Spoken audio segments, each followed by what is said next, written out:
Happy Monday, everyone. It's time for Versus. We're back from vacation.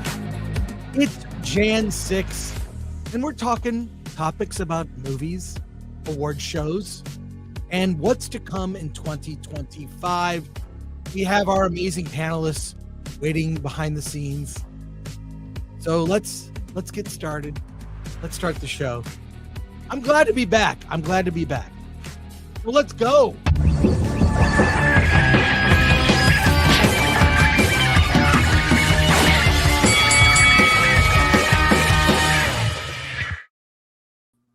Hey, everyone. Introduce yourselves. Let's get going. Hello, I'm Elaine at Nerd Cookies here on YouTube, and glad to be back. It's been a while with you. Oops, sorry. Sorry, my tongue got tied. It's all Go good. on. Good. Hey, Angry Badger. I sort of miss wearing that tux, and yeah, Wicked got robbed. How dare they? Hey, I'm Rob Burnett, the Star Trek blowhard that has nothing to blow hard about until Section 31 comes out. Boy, I can't wait to start the new year off with that. Alan Film Threat. We've survived the January 6th, the worst day in American history. And we're still here. Barely. Oh, God. Well, let's say hi to people that are in the chat before we get to our topics. And, well, we've got some people who become new members. Butterbiscuit92 became a member. Ruth Davison, also a new member. Thank you for that. Go to our exclusive members-only videos. Alan has a ton of video from his trip to the Palm Springs Film Festival, which is loads of fun. And Film Threat lifer Sean Z. Thank you, Sean Z. Member for 20 months. Finally watched The Apprentice. Jeremy Strong should win an Oscar for that role, man. Agreed. The Apprentice, a movie that I don't think anyone but Alan and I have seen. I haven't seen it. I really want to see it, though. Yeah, most of the Oscar or the awards films, most people haven't seen. A quick reminder to go to shop.filmthreat.com for all your Film Threat needs. If you are, say, like myself, I'm naked every once in a while. I want to not be. I wear a Film Threat t-shirt. It cures nudity on contact. I mean, Big Pharma can't even say that. So go to shop.filmthreat.com.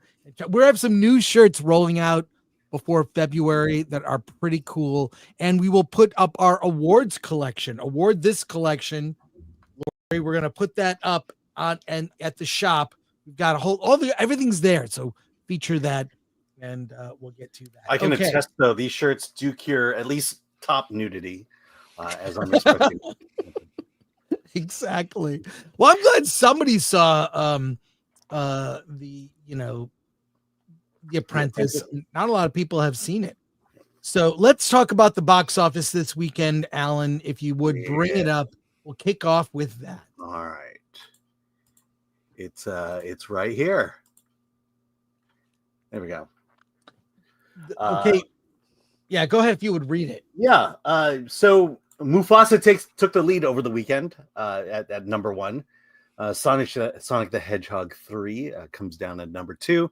Nosferatu, Moana 4, and Wicked. So pretty much top 5 has stayed the same for the last few weeks. For the last 2 weeks. And there was a milestone. So Sonic 3 at number 2, Nosferatu 3, Moana 2, number 4, Wicked at number 5, A Complete Unknown at 6, Baby Girl coming in at number 7, Gladiator 2 at number 8, Homestead from Angel Studios at number 9, and The Fire Inside from Amazon Studios at number 10. Craven holding in there at 11, and the 7, which I saw on Friday night, amazing in IMAX. Yeah. I forgot how the cinematography, the tone, the score, the slow burn of that movie. It's still in theaters, by the way. See it on an IMAX screen if you can. Rob, you were going to say something. No, I mean, Fincher that was an 8K restoration. They spent a long time doing it. And actually, there's a great Collider article about, I don't know if Perry interviewed him, but where he goes over what they had to do for the restoration. It was really, really interesting. And he did use some AI assistance, which I thought was fascinating. And yeah, definitely worth seeing, I would think. And then, of course, the 4K comes out tomorrow. And thank you, Dante from Verbal Riot Show, for joining us. How's it going, man? It's going good, man. How was everybody? It's good. It's good. It's hot. Your mic is hot. As a whole. You're always Beautiful coming in man. hot. By the way, shout out to Latino Slant. Thanks, Paulie, for the raid. Appreciate Hey, you. love Paulie. Love Paulie. I was watching his show before this. He's the best. He's great. This okay.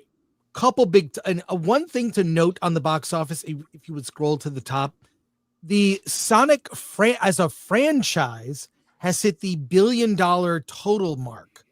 I got this press release from Paramount about it. So cumulatively, the 3 films have made over $1 billion. So shout out to them for respecting the fans. And suck it, Disney. There's a substantial difference, by the way, in the amount of theaters showing Mufasa and showing Sonic. And if you believe the theories, Disney has a habit of basically forcing theaters to put more screens for the movies they want. Well, if you look at Alan, look at the total box office for Nosferatu. Yeah, 69 million.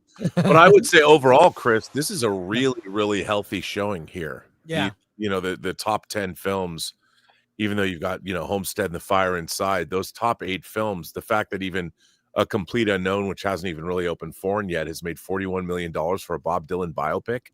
Right. I'd say the box office is pretty healthy. And I did say that Mufasa was going to work on this show. And, half a $1 billion. And it's probably going to top out even much higher than that. Yeah. I just think it's a terrible movie.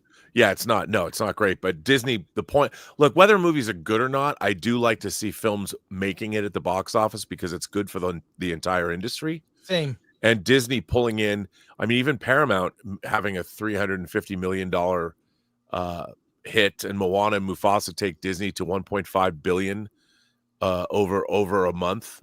And Nosferatu is really, really, that's a great showing for that film. Wicked, all these movies. I wish Baby Girl was making more money, but what can you do? You should go see Baby Girl. I should. Very good. That's what. All right, we have a lot of topics for today, and let's talk about first, Alan, if you would, the Golden Globe results. Okay. If you bring up the results, I'll talk about the show generally for everyone who saw it. I thought it wasn't terrible. It's weird how we've gotten to the point of it wasn't awful. The show wasn't terrible. The show wasn't terrible. Nikki Glazer, who I've followed as a comedian for years, she's been on various podcasts. She's did the Tom Brady roast. She was really a standout at that. Yeah. And she came out and did what you're supposed to do. She roasted the audience. She roasted all the celebs. I mean, I thought that was kind of light teasing, but one of her first jokes off the top was nobody cares what you think. You can't influence an election. That was like her first joke. I appreciated the Joker 2 jokes. Yes, I'm that petty. Sorry. Yeah, Joker but, 2 jokes. Sorry, I'm covered by the caption here, but that's okay.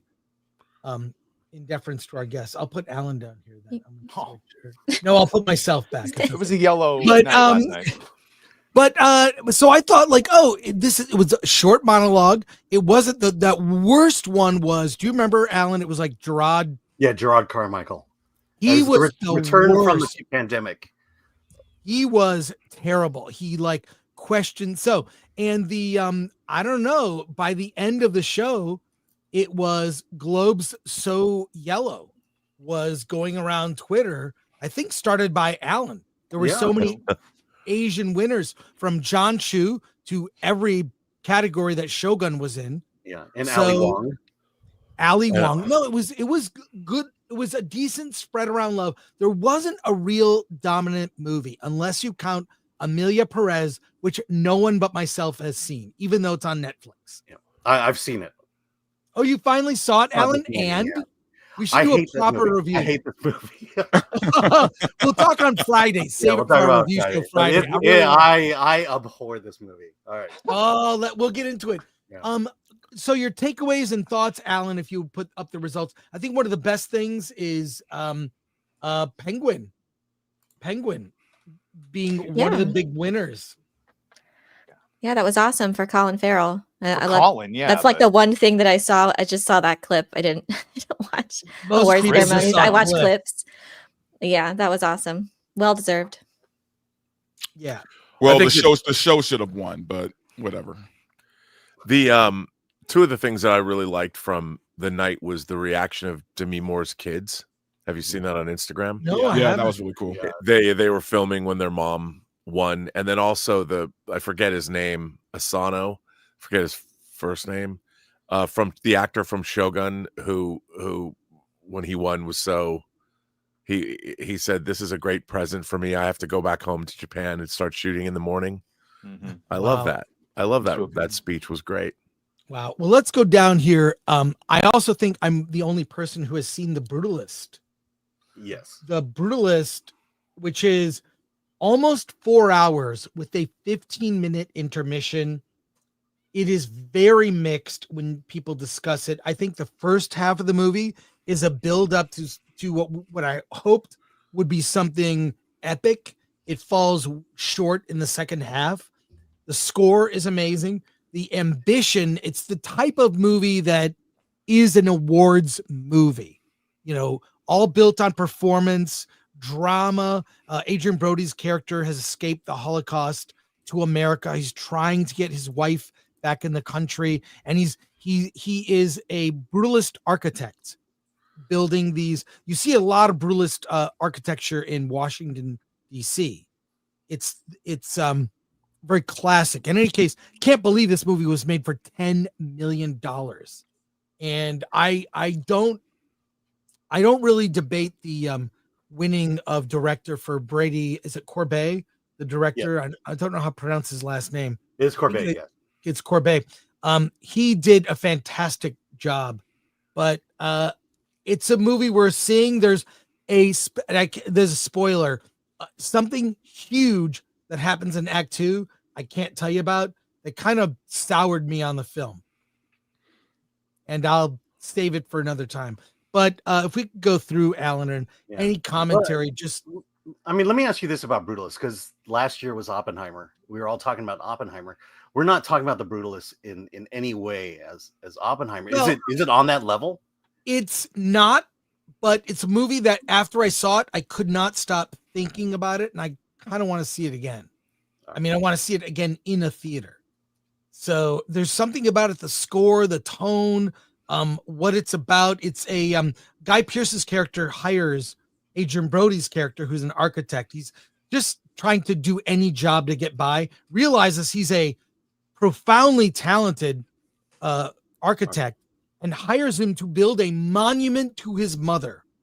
That will be a community center, a church, kind of all these things. It ends up becoming the building of this building becomes a point of obsession, to the point where Brody's character is like sacrificing his money because they're trying to cut corners. No, it must be this way. So it's really at its core, it's about an artist and what must be sacrificed, what you must sacrifice to be an artist. As an architect, he is a true artist.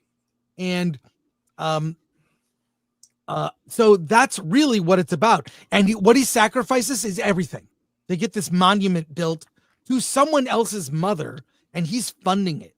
And so it's really it's about art versus money, but in the guise of like, we're doing this building and having to deal with rich people and whatnot. I think a whole, what's that, Rob, you would know, that Robert De Niro movie where he's just trying to get films funded. There's so many. What Just Happened? Yes. And that it's one of the greatest movies about movie making. If you want to know what a producer does, Barry Levinson made that. It's so good. It's based on Art Linson's book of the same name, but I've tried to show that nobody knows this movie. By the way, I know this movie. I know it's one of the greatest movies about movie making ever made, and no one ever talks about it. It's painful to watch too. Yeah, it is painful. I mean, you and I, so many stories of what just happened. What just Yeah, happened there? what was that? That was weird. That was weird. Ah, Okay. all right. You said you and I what? Hopefully we're still live. But yeah, that's where I think this movie is resonating. It's art versus money. That's Right. really the core of Brutalist. And I'd be curious. I want to talk to one other person who's seen this movie, but between Amelia Perez and Brutalist, really, it's weird to me. We'll keep going down here. Amelia Perez again. Wicked got robbed. It telling you. is. This Yeah. movie is such a virtue signal. It's such a virtue signal. It Yeah. really is. Yeah. The music is awful. You're just singing dialogue. You could take the music away and just do straight dialogue. It's no umbrellas of Cherbourg. Let me tell you that. It's no Wicked. Yeah. I'm sorry. Like, I really don't like this movie. Now, animated, this is shocking. A tiny movie, which I saw Flow. I thought it was very good. Very good film. But Wallace and Gromit, Memoir of a Snail, I really think it's, Moana 2 shouldn't even be nominated, but Flow was very good, but I would say the weakest in this category. Even though I really liked it a lot, I would think that Wild Robot, I don't know if anyone has thoughts on these. I'll be right back. Sure. Go get his cat. No, I didn't see any of these, unfortunately. I know All right. that's like a theme for me. As a nerd and sci-fi and fantasy fan, there's I've only seen maybe 2 or 3 projects that were featured in this award ceremony. So yeah.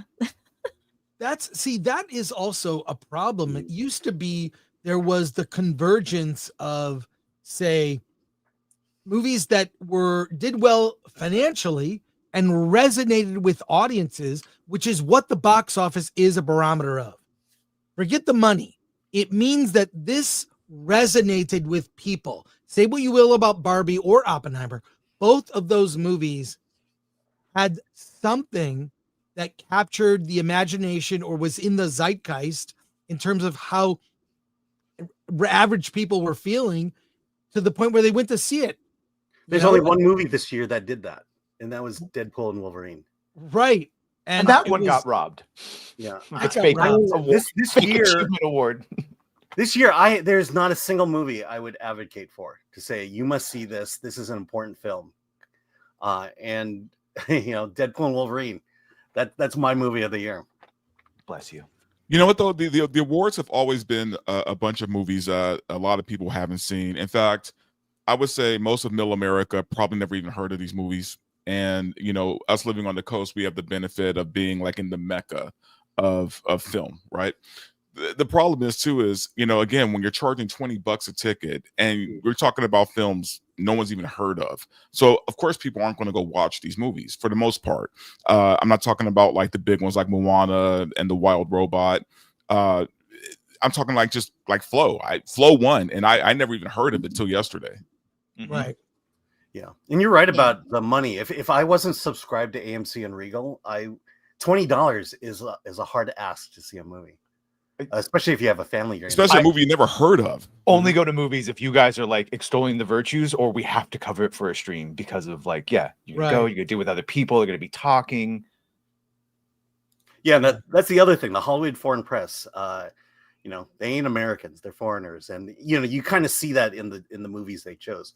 Flo, Amelia Perez, they're foreign, and I think, and quite frankly, just coming out of the Palm Springs International Film Festival, I love foreign films because they're not hung up on American garbage issues. The censorship, the DEI, the wokeness.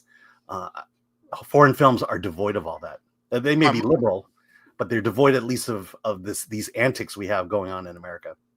My biggest problem with a movie like Amelia Perez winning isn't the fact that it's a good or bad movie. I don't know, but considering the climate of everything, it's almost like, of course they were going to give it to that movie, or at least that's how it looks on the surface, right?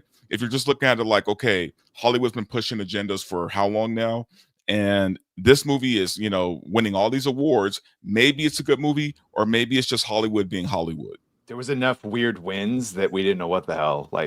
On some of those, it was like Trent Reznor. like you would expect the DEI win, and then it wasn't. Yeah, I mean, it was. Look, they kept it interesting. I'll give them that. They Yeah. kept it interesting, which is great. And I'm going to watch Amelia Perez. Actually, I'm going to watch it tonight. Just so I can have my own opinion. Well, I'll say this. I was unaware, but according to Paulie from the Latino Slant, and he's welcome back here on Versus Anytime, he said the Latino community is not real happy with that movie because it glorifies a drug dealer who really kind of gets away with it because this person transitions to a woman and then tries to absolve themselves of the past crimes. So they're not real down with it. Well, ironically, some trans people I know don't like the movie because the appearance is that the main character became trans to escape prosecution. Right. Yeah, it's crazy. Which ties into like male prisoners claiming to be trans so they can get sent to female prisons. It's like it's kind of like, you know, we don't call a spade if it wears a dress, right? So no, I completely understand where Paulie's coming from. Hey, Steph. Hello. Good to see you. We're just Hey. going over results and having fun. Scroll down if you would, Alan, and let's any other commentary on other. We had I'm Amelia waiting to Perez scream there. about Kristen Milotti getting robbed. Yeah, this bums me out, and people are upset with me that I don't know Fernanda Torres. I just don't know her. But what can I say? Oh, is this another great actress around the world, but only in America? She's unknown. You're right. Yep. True. Robbie Williams, the other thing. We don't know who Robbie Williams is, but they made a whole movie about him, and we're supposed to know this guy. I used to confuse him with Robin Williams, and some Brits had to be like, no. He was like in a pop band, and he's... Yeah, I was like, wait, Robbie Williams, the pop singer? Yeah. You know him? Yeah, I know his music from back in the day. The movie is coming out. His movie is not even really out yet. Scroll down, Alan. I want to get to this. We have a story to talk about related to the awards. Is there a particular Brody you want to go to? I'm not surprised, Adrian Brody and The Brutalist. I think now it's going to pick up steam, but you can't use the Globes are always off when it comes to the Oscars. The thing to really look at is next week, Alan and I will be at the Critics' Choice Awards. That is going to really determine the Oscar noms. Yeah. In fact, you should just watch the Critics' Choice and forget watching the Oscar. Watch our live stream instead. Yeah, well, we're not doing a live stream. We're actually going to be at the event. So for the Oscars. Oh, for the Oscars. Yes, that's true. Don't watch the Oscars. Watch this. But I'm glad Sebastian Stan was at least in the mix. And Daniel Craig, I'm not surprised for Queer. Is that a virtue signal, though? It is. It 100% is. Did you watch Queer? I only saw the trailer for it. Not only did I watch it, I was at a screening where Daniel Craig was there and did a Q&A. I was in the front row. He was right there. Wow. And he talked about how, for the scenes they did, which are, I won't say they're graphic sex scenes, but they're naked and there's sex.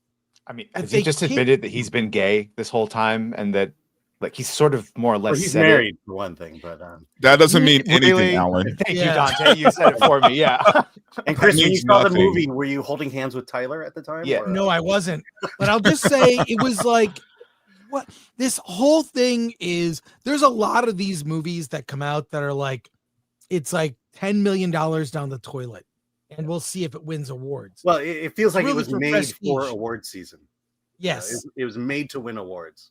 Same thing with The Brutalist, but Jeff. Again, it's a movie that after I saw it, I could not stop thinking about because of what I think it really has to say. So scroll down, we'll go through this. I think even a movie like The Brutalist gets turned off by a lot of people because, like, even for me, man, the two things I am so tired of are slave movies and Holocaust movies. I just don't care. I don't care anymore. Like, you combine them in the Avengers Endgame of like SJW causes? That would be great. Well, that I'll watch. I'll watch, but the Holocaust. But no, really, it's just I just think, again, when you're asking people to drop $20, like for me to watch a Holocaust or a slave movie, I'm out. It's funny. Origin is this Holocaust slave movie. And yes, it's very it good. Literally connects them. Yeah. Well, Demi Moore here for the substance. I was very happy. I'm all for this. I'm all And for she this. gave probably one of the best speeches of the evening, where she was grateful. It was really good. Yeah, she was probably the highlight win of the night for me. Did you see her daughter celebrating? Oh no. Yeah, we were just talking about that. It was really cool. Oh, I have it. Do you want to see it? Yeah, please put it in the private Okay. chat. I'll share it. By the way, sorry, we're the comment is covering Zendaya. She was nominated. All right. Why? Why was she nominated for challengers? Love to force that. Because they need six nominees. Cynthia probably should have won, but to me, I understand it was warranted. But yeah, she's so diametrically the opposite of a fucking human in real life. To see her performance is so like shocking. I mean, if honestly, if we're going purely based off of like performance, I think Demi Moore 100% deserved this win. Yeah, I agree with that. Good, Yeah. which is what I've come to understand. Yeah. All right, But I here we refuse go. to accept that about Jodie Foster. Here's Cynthia still have the chance to win next year. Here's Demi Moore's daughter celebrating her win. Shit. Golden Globe goes to Demi.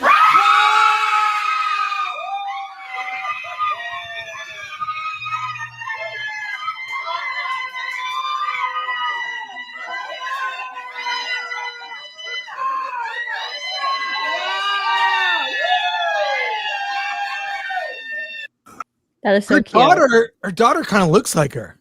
Oh yeah. That's cool. Wow. Thanks, Steph. That's awesome.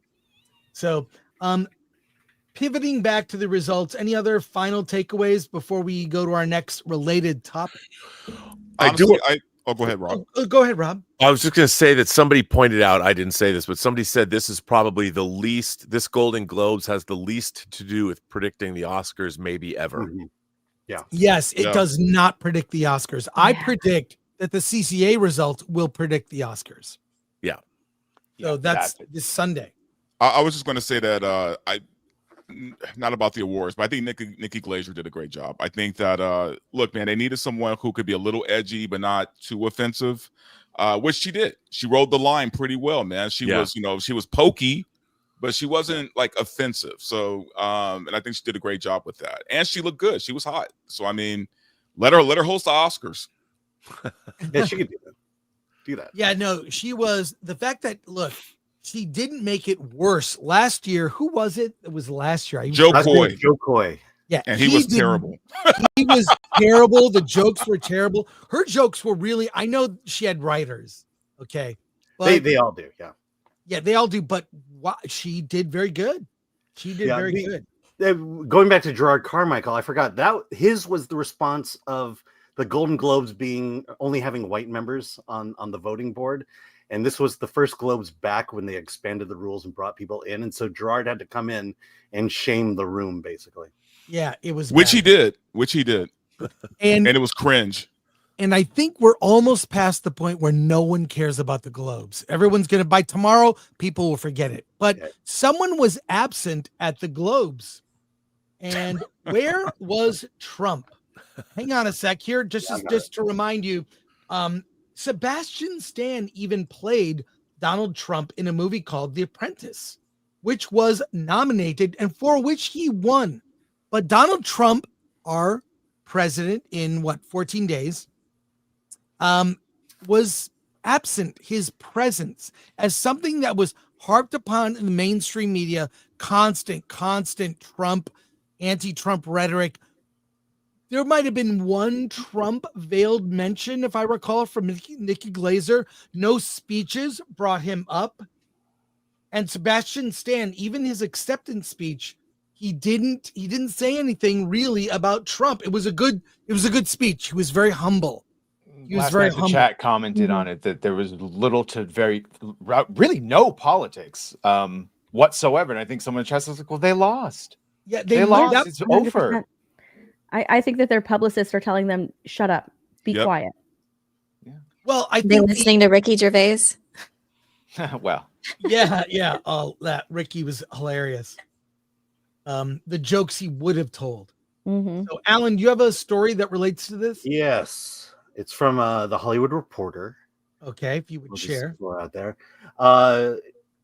Why Donald Trump's name went unmentioned at the Golden Globes. This is from Kevin Dullock from The Hollywood Reporter.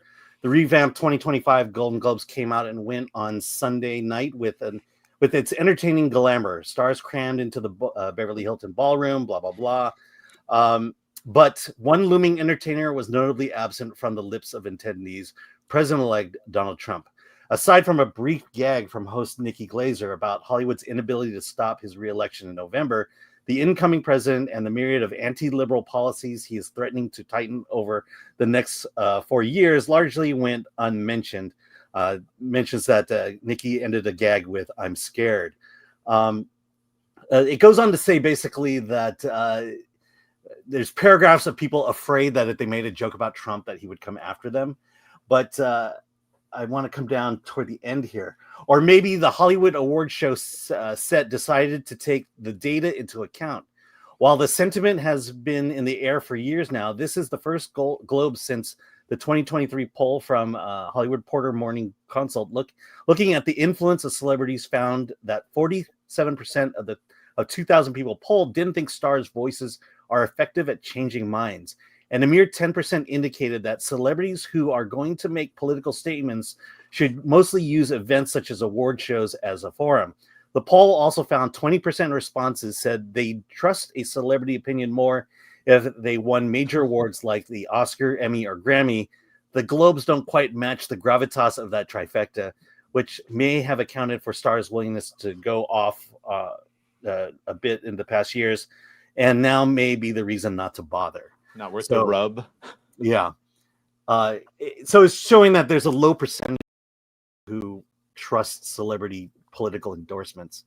And then as this concludes, that the Globes are just not big enough to mention Trump at. That's hilarious. We'll see. Actually, we'll see what the ratings are, Alan. I don't know if the ratings are in, if we can find that, but Yeah, let me see. I'm guarantee after the results of the election, and to be a lot of people in the chat mentioning Justin Trudeau has resigned because he's a terrible leader, objectively speaking. Gavin Newsom next. Well, Gavin Newsom can't run. Culture war is not over. No, but Don't he get can still complacent. resign. Yeah, I wish he would. I mean, all the metrics on California are terrible. There were like 1,000 new laws that went into effect in California. Did you know that, Alan? Yeah. I know Alan keeps up with that. Yeah, like the no voter ID law. Yeah, that's going to be great. So I think that publicists told all of their clients, shut up about politics. No one cares what you think. You're not swaying. You're not winning hearts and minds. Be quiet. But it says something. In spite of that, Sebastian Stan won for playing Trump. How could you? So it is a little weird that No. He won for. He didn't win for Trump. He won for. Oh, that's right. Sorry, a different man. He was. Yeah, Fake news. He was nominated. The movie was nominated. He was nominated. He was nominated, yeah. But I saw that movie. No one else saw that movie either, except I saw it. Alan and I. A different man. It's a really good film. It's a comedy at its heart, but it's a really dark comedy. Well, we keep talking about that. You know, Superman is going to be a make or break for DC, and Fantastic Four is going to be a make or break for Marvel. I think right now, just period, man, this is a make or break for Hollywood right now. Like, I think people are tired. We're not going to suffer fools anymore like we have. I think a lot of these people realize that their jobs, their careers are all on the line, and they have to, play ball and just shut up and do their job, or they just don't work anymore. And I think a lot of these actors are realizing this. And if they're not realizing it, their publicists sure are realizing it. And best believe their agents are realizing this, because I guarantee you some agents have had some hard talks with these people over the past couple of months. Yeah, absolutely. Like the downfall of like the Hollywood celebrity has been happening for a very, very, very long time, especially with them being so outspoken. And I think that like Hollywood blaming the audiences not showing up to all of these like activist movies or movies starring all women, but the crap that they're putting out is garbage, and then blaming the audiences for not showing up. It's people are tired of it, and they're not going to support Hollywood anymore. And the mask is off. Like all of these celebrities are really showing their true colors. The fact that so many people came out and endorsing Kamala Harris during the election was just laughable. Like Deadline put out that article that listed every single celebrity that came out for Kamala Harris, and she still lost. And I think that it's a big, huge wake up call that, oh, maybe, you know, we don't have the influence that we think we do. They don't live regular people's lives. You know, they live in this bubble in Hollywood in their, you know, elite houses. And regular people are now saying, like, you know what, y'all live over there. You're in a completely different money bracket than we are. You're not really truly seeing what regular people are going through nowadays, and we're not going to support you guys. And it's been shown through all of these box office failures throughout the past couple of years. People aren't showing up. So yeah, they're going to now sit down and shut up, because if they continue to, you know, speak out and open their mouths and talk about all this crap that nobody fucking cares about anymore, that nobody's going to show up to their movies. They haven't been. No, audiences have been like protest. They're not going to show up for you if you're going to, you know, treat audiences this way. So yeah, the publicist probably did tell them, be quiet. I was actually surprised, because that's one of the reasons why I stopped watching all of these award shows, was because of like those the lectures that they put on when they win these awards. It's like, I'm tired of hearing it. I don't want to hear it anymore. So I just stopped watching. Yeah. Here's a really interesting clip with Demi Moore, and they're talking about the one scene in The Substance where she's going out, and it's just interesting clip with all the nominees. So I'm going to play. I think it would be exhausting to go out with any of those women. I'm just saying, like, probably so, but at the same time, I'm glad. I'm glad God. Demi Moore is getting her flowers, man. I mean, she should have got them a long time ago. All right, we're going to talk about Squid Game, and we have other topics. Do you want to talk ratings real quick? Oh yeah, ratings. Put them up. So let's just do a quick poll here. But last year was Barbenheimer. Globes got 6.3 million. Are we up or are we down? Down. Okay, here we go. Golden Globes rating rebound at 9.4 million Whoa! Wow. From the 2020. Wow, really? That's impressive. Well, the host change helps, and also the election. Everyone probably went to go see. Let's see what they do. So, you know, that's true. That's surprising. That's true. That's very surprising. But also, again, you know, they're the last month at the box office. People have been doing well. You got movies like Wicked that were represented, and Wicked was a big hit. It makes people look. Hollywood is a very fickle business, and the people in it are very fickle. All you need are good movies or people buying things that they're enjoying, and that buys a lot of goodwill. And right now, the last month leading up to the Golden Globes, there's been a lot of goodwill toward the movies that came out. I mean, even shows like Shogun representing. Shogun was a great show. Penguin was a great show. You know, and you know, you could tell. I'll tell you something else. I've never seen in the pre-show, the actors seem far more relaxed than normal. Mm-hmm. There was a lot of really fun interaction. I mean, before they even got into I mean, on the red carpet and stuff, you had a lot of other actors coming up to congratulate actors that they'd worked with previously. It seemed like there was a lot more goodwill, if that makes any sense. Mm-hmm. Yeah, I feel like after the election, people just felt like they could breathe again. Yeah. I think on both sides. That we could just stop with the nonsense and just get back to life. Hey, Chris, look, the Nerdist is in the chat. Neurotic. Yeah, Nerdrotic. Yeah, that's from this year. 9.4 million viewers. So it rebounded. It went back up. Yeah. Sorry. Yeah, it is Gary. Gary promises he's going to watch all the award movies. Good luck, buddy. Just watch I don't even know if it's near you, and I wouldn't even recommend. Most of them are. Well, I'll talk to you Wednesday, Gary, on the Nooner. We'll discuss. But start with Amelia Perez, then go to the Brutalist, and we'll see how you feel. Yeah, let's see. Oh, God. I wonder if he'll finish Amelia Perez. He'll throw up Andrew Garfield head again and break another monitor. Mm-hmm. I watched some of Gary's Nooner today, and I just felt like so in sync with him when he's saying, like, I'm a nerd. I haven't watched any of these things, and I felt so seen. Yeah, no, he's right. There's always been this growing, ever expanding disconnect between, I think, nerds, especially when it comes to these award ceremonies that I feel like there's a new award ceremony every year too. There seems to be so many. And yeah, they're just never, it's such a rare thing. When I was surprised that Colin Farrell won, it's so well deserved, but it's so rare when that happens. that any of these things that the masses and that sci-fi fans have seen, that are represented and recognized for their achievements. Well, it's interesting I too think because that's oh, sorry, go ahead.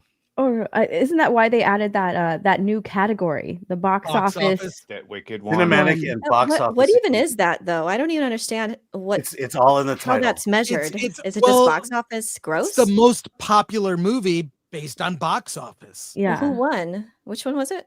Wicked was one. Wicked. That Wicked one. won, but it should have been Deadpool and Wolverine. Robert, what were you Well, going to see, say? that I was don't just even gonna ask- understand then. If it's box office, then Well, how's I that was going to measured? say, like, the thing about having been a lifelong nerd and always seeking out or product we imagination connoisseurs love. The thing about Penguin is it was a crossover. You know, Yeah. if you were not a Batman fan and you didn't know much, it works as a crime thriller the same way if you like Breaking Bad or you like The Sopranos, you can tune in and watch The Penguin because the Batman iconography was kept to a minimum. So I love seeing when things that nerds love. I mean, nerds love Squid Game. Squid Game's right up our alley, and it became a global phenom. And I think it's cool when we do have something like a Penguin that crosses over, where we can sort of claim it as our own. How did So- Jodie beat Kristen though for that? Did you see True Detective Night Country? Oh, what a disappointment! I'm just wondering, like, why did they do that? Well, how was her Kristen's was- performance? Was she good in it? Yeah, for Kristen Miliani not to win is Oh, insane she to was me. incredible. That was incredible. That's crazy. Make it make sense. I can be fine with Penguin losing to something else, but those Colin and Kristen specifically. Well, and Timothy Chalamet should have been nominated for Doom Part 2 specifically. Mhm. I mean, I'm sure he's great. He's a great actor. I'm sure he's great as Bob Dylan, but his performance as Paul Atreides, the one scene, you know, and when they're in the catacombs, the Paul Yes. Muad'Dib Atreides scene, like that is award winning for the sure. boy has gravitas. He really does. Yeah, he sold it. So I don't know. So again, it's like not getting the proper recognition for. I mean, that's an award winning performance. Yes, it's in a genre film, but It's also a sequel. They see it, even though it's not a sequel, they see it as a sequel. Right. You know, because it's Bill, that called was what I Part thought. 2, and yeah, you know, that's it's really interesting because having watched, you know, spending a lifetime because I love the Oscars. I've loved the Oscars since I was Same. a kid. You know, it'll never go away. But the fact that movies have fallen in favor as far as a cultural force since the 21st century began, it's sort of problematic. But I also think that I don't think people necessarily watched all of the Penguin. It was safe. They knew it was safe to vote for, so you had to Right. get into it to see what Kristen was able to do in that show. You have to have actually sat down and watched all the episodes. Yeah. Right.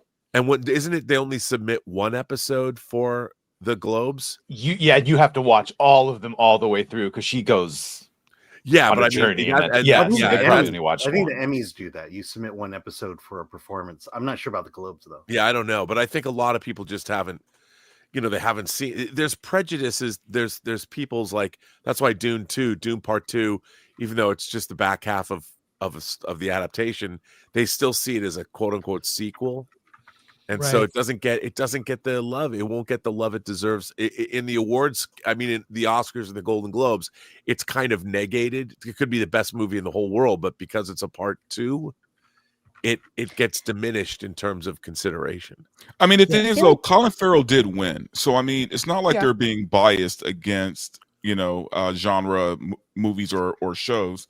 Colin won. So, I mean, He won because they probably watched the one or two episodes and watched the video of him transforming into the Penguin. no, sure. You I know. I get that. But I think maybe, and look, I wanted Christina to win. I wanted her She to should have win. won. But, huh? She should have. should've She won. should have Should have put. won. Yeah. No, I'm saying, 100%. but also what I'm saying though is I can't say it's because of this reason or that reason she lost. You know what She's I mean? It's older, like- right? Like, do you think, Dante, that Jodie just like it's the, like, let's give her a Golden Globe? I think it is. Maybe it is because you know what? They did the same thing with Denzel. They gave it to him for Training Day.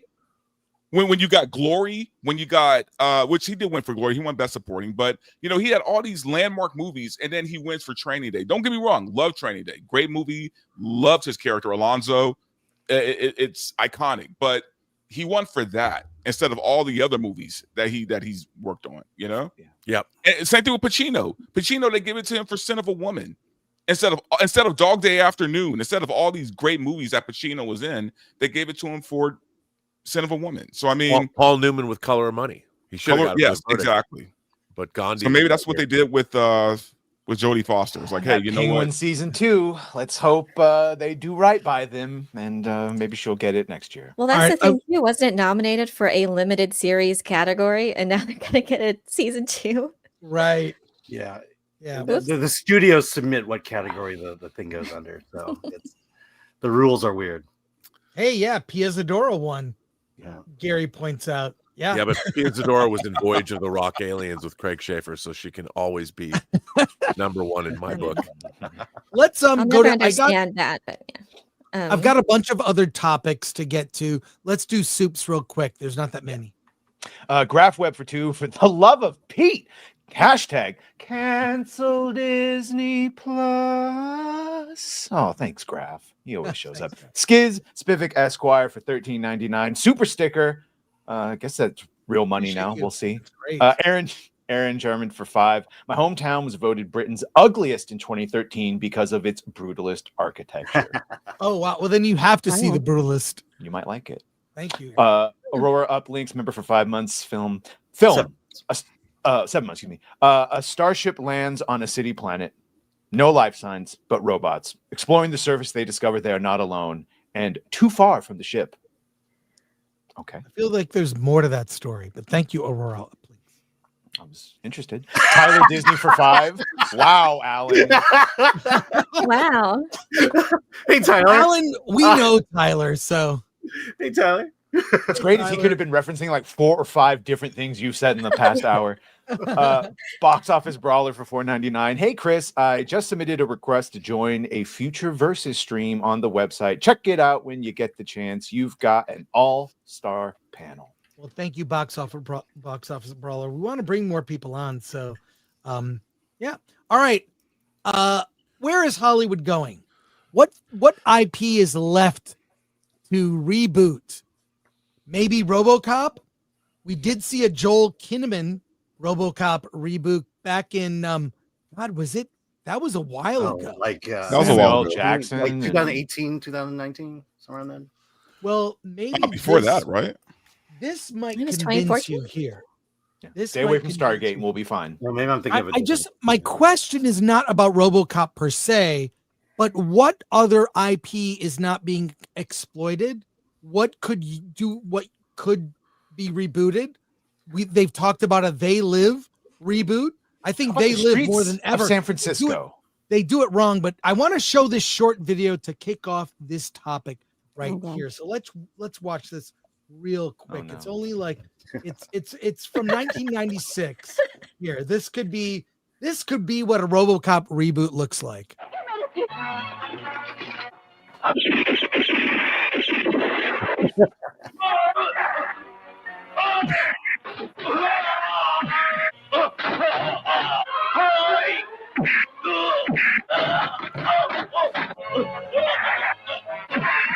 Well, it's already better than the other reboot.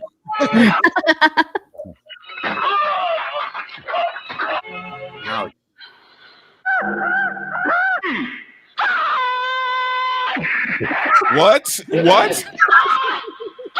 Woman power.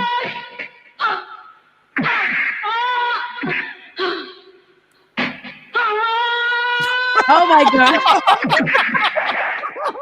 What is happening? The power of clenched feet. You get demonetized. What are we watching? We'll do the Acolyte season 2 in this style.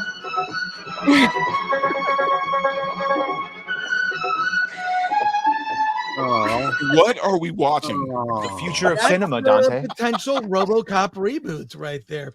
Our serious RoboCop, question. yes. Serious question. What is going to be rebooted next? Barbarella. Yes, Well, that's true. That actually is in production, right? I know. Hot Wheels. With Both Sydney of those. Sweeney. Barbarella and Grimm is actually the TV show that was Barbie popular. did well. Hot Wheels. They're gonna Hot take Wheels. toy brands. You've already got toy brands. So that was from Bangladesh in 1996. Rob probably knows about this. These Turkish cinema remakes The of worst. Hollywood movies. They're terrible. Turkish Star Trek, Turkish Star Wars. I've watched them all. I got them on DVD. They're awful, but you can find them on YouTube, other places. But you know, are they running out of IP to reboot? I have to say, though, like, I think like with RoboCop, like with Barbarella, I mean, Barbarella was a European comic strip along with Diabolic back in the 60s, you know, and when they adapted that, those were the comic book adaptations of the day. And I don't necessarily think Barbarella, even though Sydney Sweeney's going to be in it, would necessarily work. You know, because it's got a certain sensibility that I don't think that we necessarily. I mean, they'll change. What they'll do is they'll have to change it, and by changing it, it won't be Barbarella anymore. And so, I agree. So who is it ultimately for? There has to be a certain level of camp with Barbarella, along with like sex appeal and all this other stuff. And I don't think they're going to capture it. No, I mean, it's Sydney Sweeney. I mean, I'll see it because she's in it. But I'm saying it's not going to be the same, though. It's not going to. I think she'll make it her own. And I feel like we'll embrace it. It's going to be the barbed wire. We'll embrace it very 2020. Did y'all see Will Smith's Instagram post? Oh, no, please don't let it be true. Teasing the Matrix. Some people have floated the idea of a Matrix reboot. Is that real or is that him trolling? It's a real post, but if you remember, the Wachowski at the time brothers offered it to Sean Connery instead of Lawrence Fishburne and Will Smith as Neo.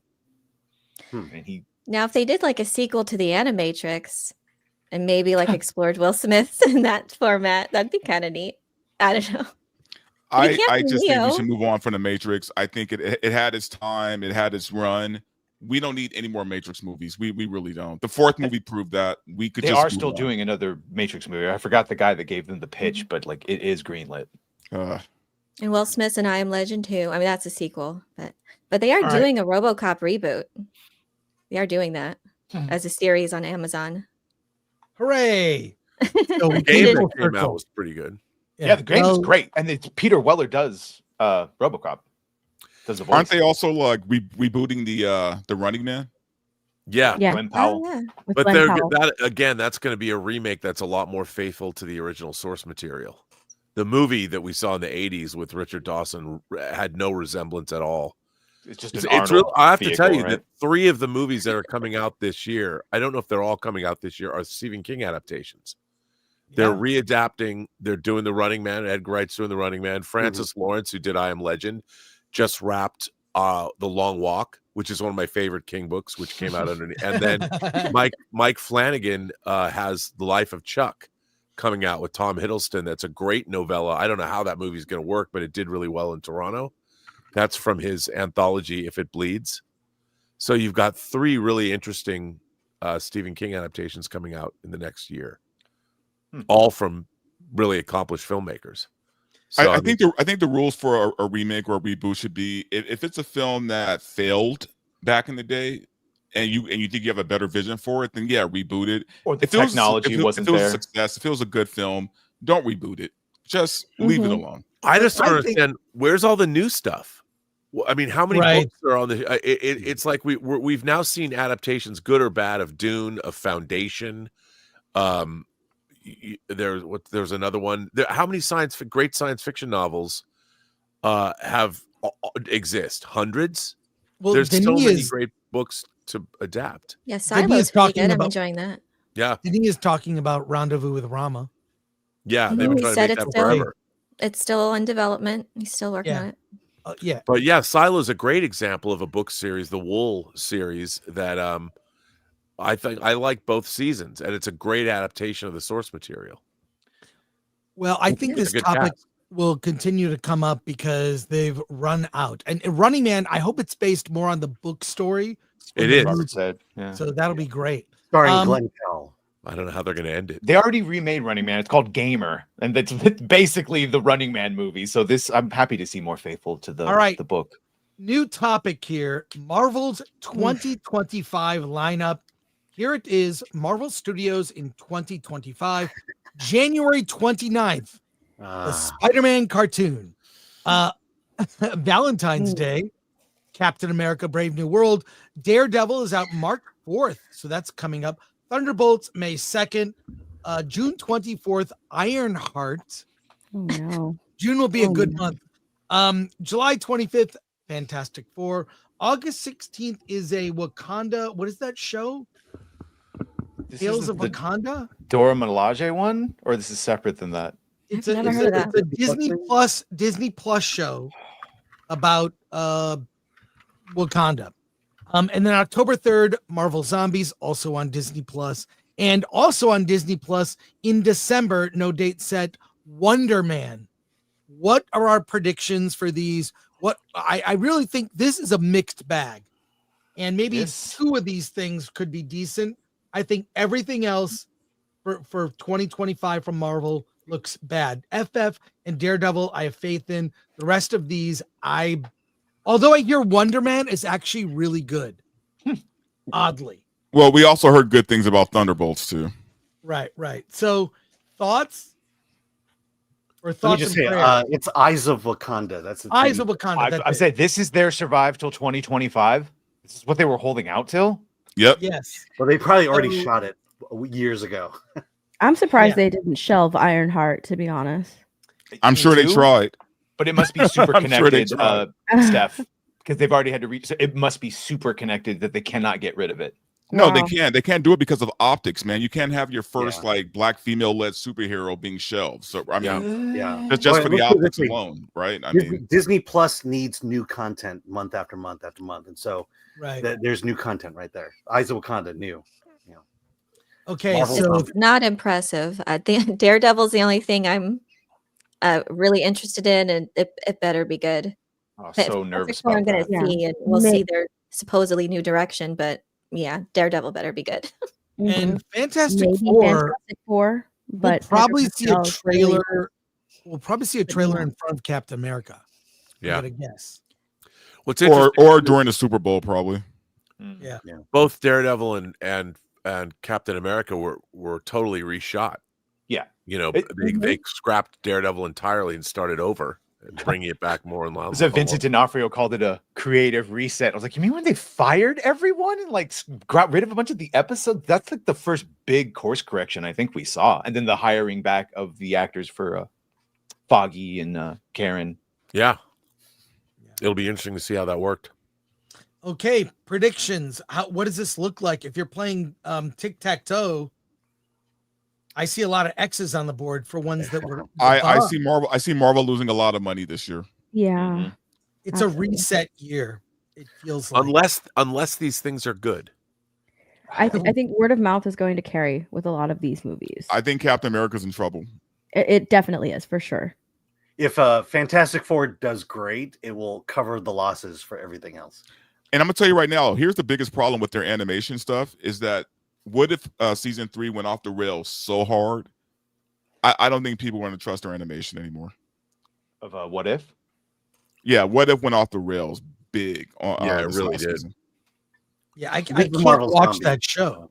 I can't watch the What If show because I've read the comic, and the comic is so good. Yeah. It's conceptually like the comic deals with the kind of questions that as a comic fan you wonder, like what if the Fantastic Four switched powers, like the powers were distributed differently, What if Daredevil's Uncle Ben good. Didn't lived? Howard the Duck like have a kid with Darcy? Yep. She laid an Yep. egg. Yep. What the heck? She banged a duck and had a baby with him. Well, wasn't that an actual What If comic though? No. Of all the what ifs, that's the one they went with. But if Daredevil is good and Thunderbolts is not offensive to borderline just generic action like you guys keep hinting it might be or you've heard, yeah, and Fantastic Four hits like perfection, and then Marvel Zombies is not offensive, yeah, I guess it could stem the bleeding of all those other things that will most certainly fail. Yeah, because Spider-Man is going to fail. Mm-hmm. Yes, Spider-Man 100%. is going to fail big. Black It'll have- Harry Osborn and Norman Osborn, that's just going to piss everyone off. Yes. Is Harry It'll a have the man? regular support from like the Yes. activists on Twitter, but that's it. We're getting That's a a man, black Chris. trans Harry Osborn. No, he's not trans. It's supposed to be man. That is what they're Why does depicting. he have a man bun and I don't earrings? know. He has feminine features. Yeah, I still Yeah. can't tell if it's a man or woman. They're saying he and calling him Harry.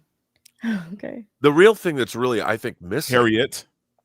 you know, they've got so much invested in it. They've got 2 Avengers movies coming, which we keep hearing things about. Does any of this seem like it's going in the direction of leading up to a new Avengers film? It's almost like that's I don't see any. Where's the build up to the shattering climax with Doomsday and Secret Wars? And it's such a strange. They had a perfectly. They were executing a formula that they seem to just have abandoned entirely, and I don't understand it. Well, here's the question for the Avengers. Who are the Avengers?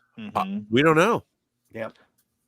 Well, it's Marvel's that was a big Katie, problem obviously. For Phase 4 for me was because, like, you know, phases 1 through 3, everything seemed to move forward in a particular direction with an end. Phase 4, just everything was just at a standstill. Nothing really happened. There was no point in any of the movies or shows that came out, because it wasn't leading anywhere, and everything kept changing. So it's just like, what is all of this leading to?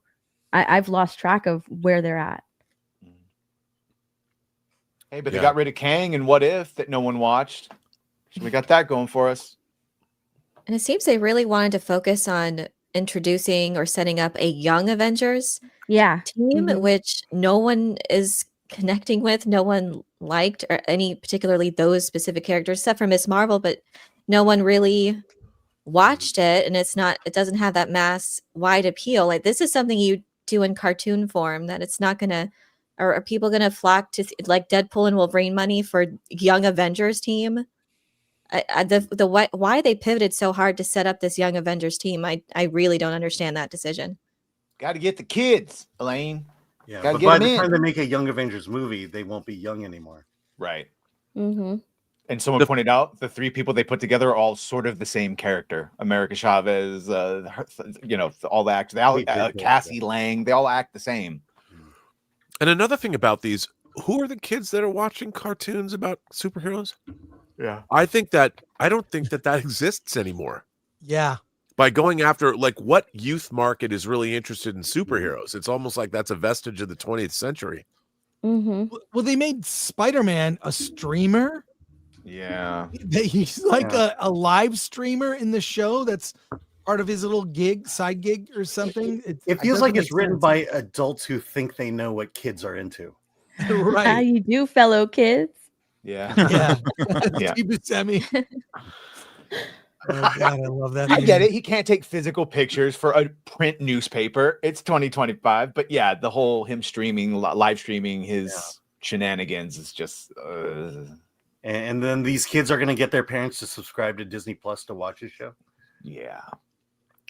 It's not going to happen. Well, you've seen the dramatic drop in streaming all over the place. I think people, you know, are tightening the belt because the economy's not great.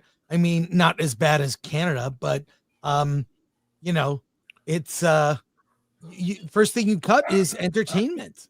So that's why the streaming people are canceling left and right. You know, why do I still have this? What am I watching? Yeah. And to Robert's point, the only kids still into this shit are the kids that by we, I mean the nerds that have kids and their nieces and nephews, have been shown them and gotten them into it. And when you alienate us, we don't do that, or we show them the older stuff, and that's what they're watching. They're not going to watch this new stuff. Well, and as our viewers are pointing out in the stream here, it's anime.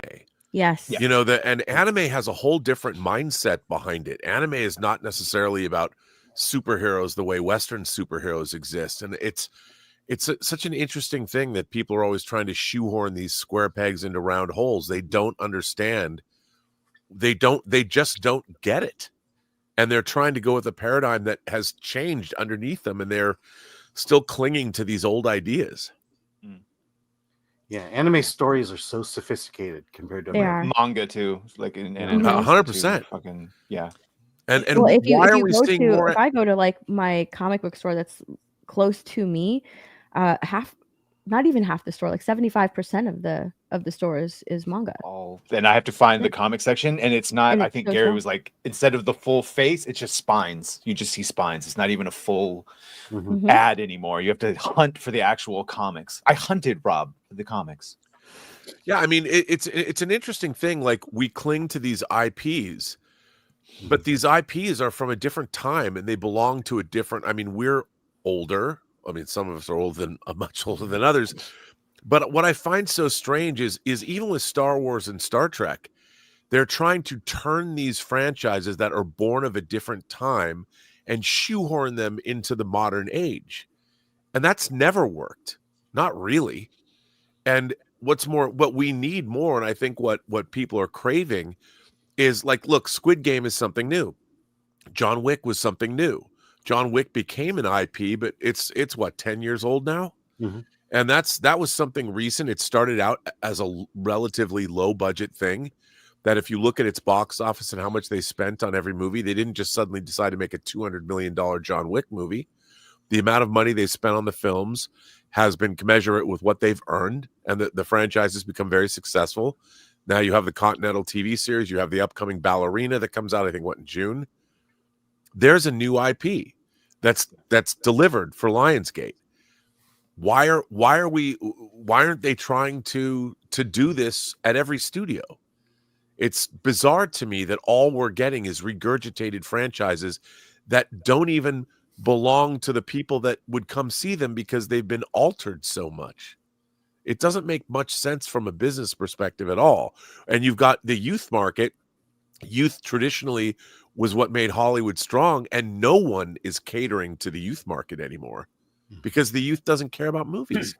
No, they You don't. know what? My thing is, I don't think Disney is out of touch. I don't think Marvel is out of touch. My problem is they know better. They have built for what 12 years this universe, right? They know how to make this thing work. They know how to make it succeed, right? We got some of the best superhero stuff we've gotten ever. I mean, for those of us who were around in the 90s, I mean, if you can you remember the lack of comic book material we got, the lack of sci-fi we got. I mean, every little thing we got was like a crumb that we were thirsting for.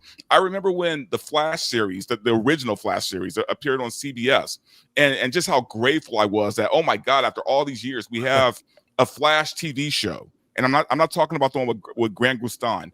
No, you're talking about when we got it was John Wesley Shipp. John Wesley Shipp, yeah.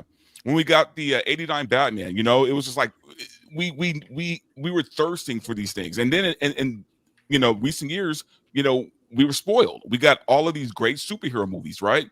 Disney knows how to do this stuff right. They made a choice. They made a choice not to make good movies over the past couple of years. And that's what pisses me off, is that they know how to make a good movie. They know what we want. They just didn't want to give us what we wanted. See, I mean, I think new writers don't know how to write anymore, and I think execs don't know what a good story is even if you. No, Alan, that's not true, because they gave it to us. They gave it to us, right? No, so I'm talking. They now. made a decision not to do it. I'm taking the last 4 or 5 years. Disney has done the Great Purge. They got rid of everybody who knows what they're doing, and they replaced them with new people, with new activist writers. With activists, yeah, with activists. Okay, but why would they do that, knowing how?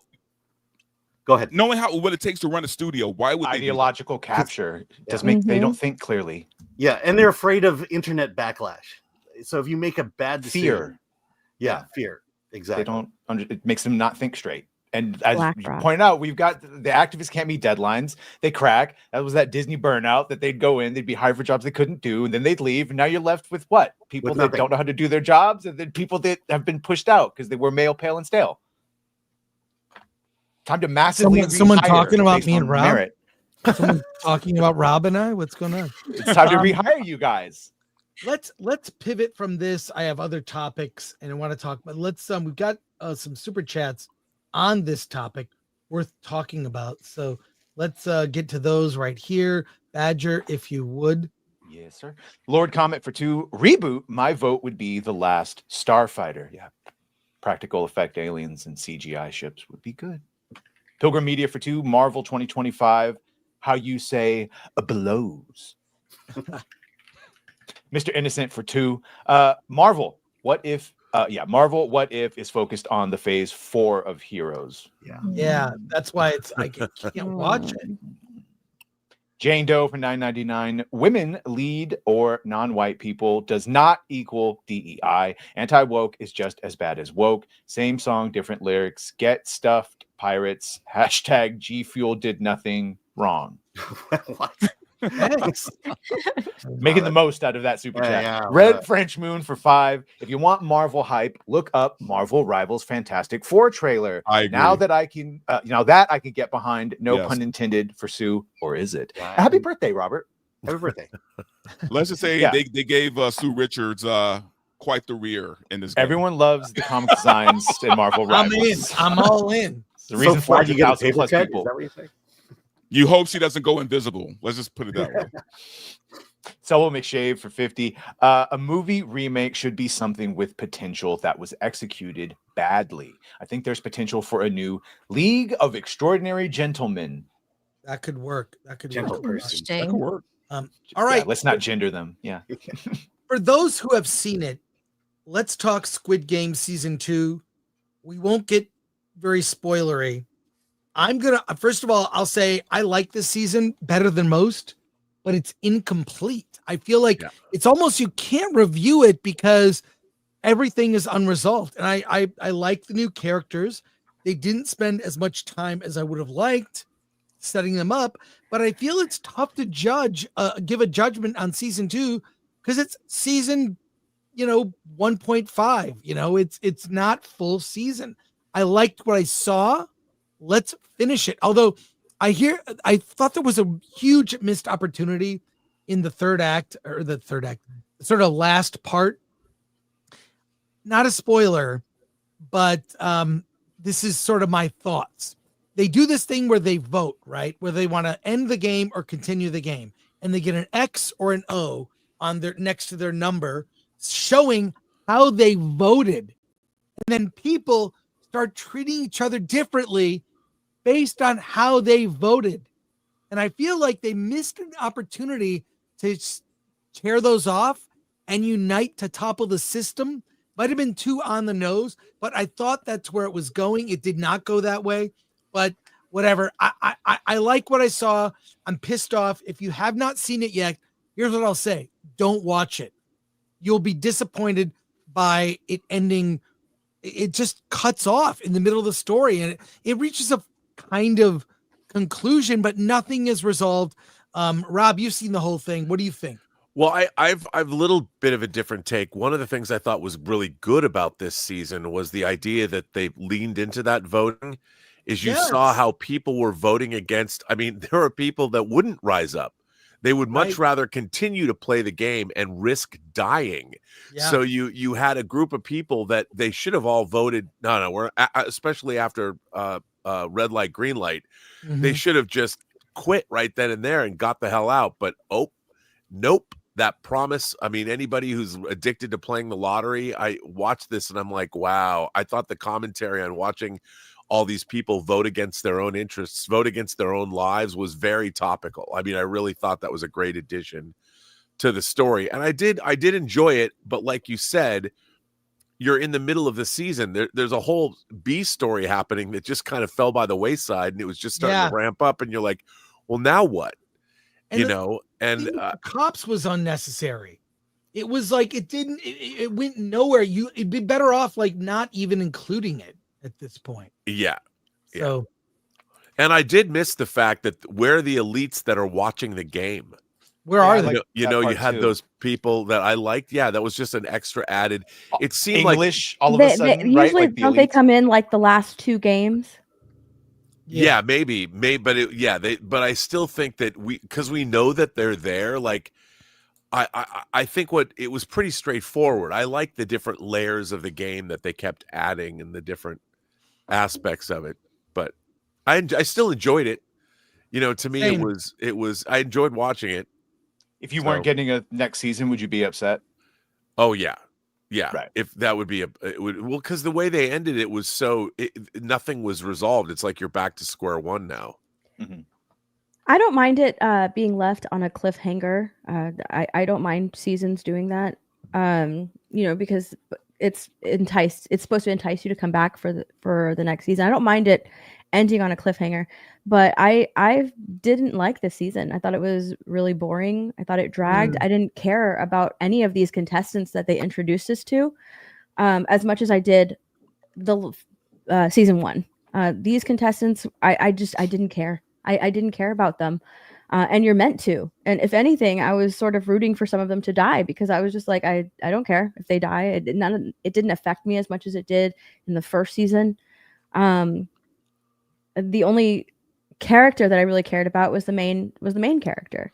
And while you're meant to care about that character, even in season 1, you end up caring about the characters that he's surrounding himself with. In this season, I didn't really care about any of them. None of them. I was interested in seeing like the story of the guards and behind that, but that really I went nowhere. I didn't really care about it. Didn't really learn any more than I already knew, especially like with the coffins and what they were doing with them, or like the dead contestants and what they were doing with them. So that didn't really lead anywhere.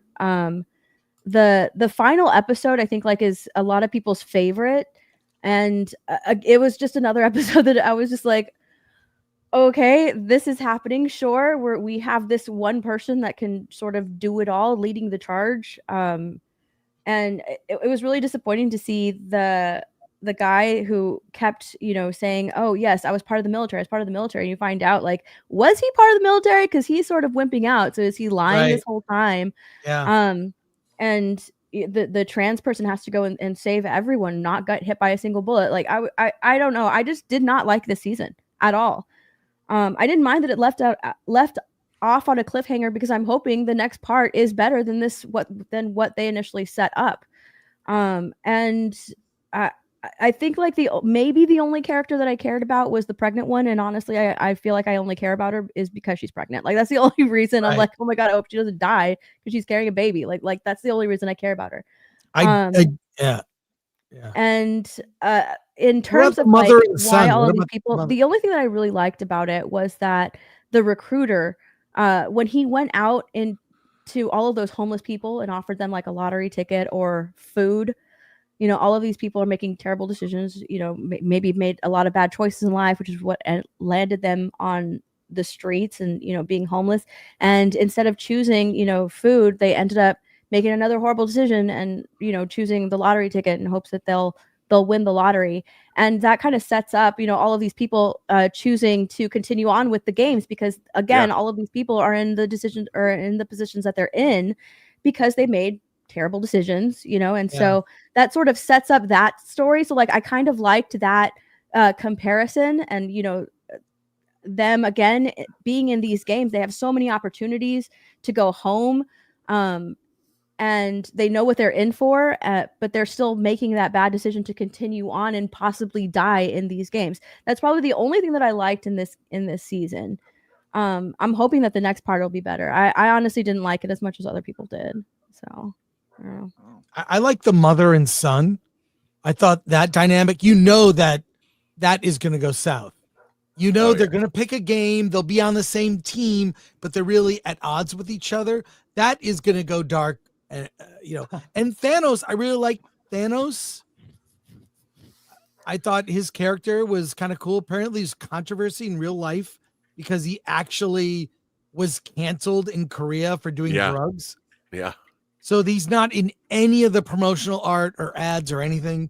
He was in one trailer, but there's controversy about him. This is like his trying to make a comeback. But I just wish they had advertised more forcefully. It's a half season or something.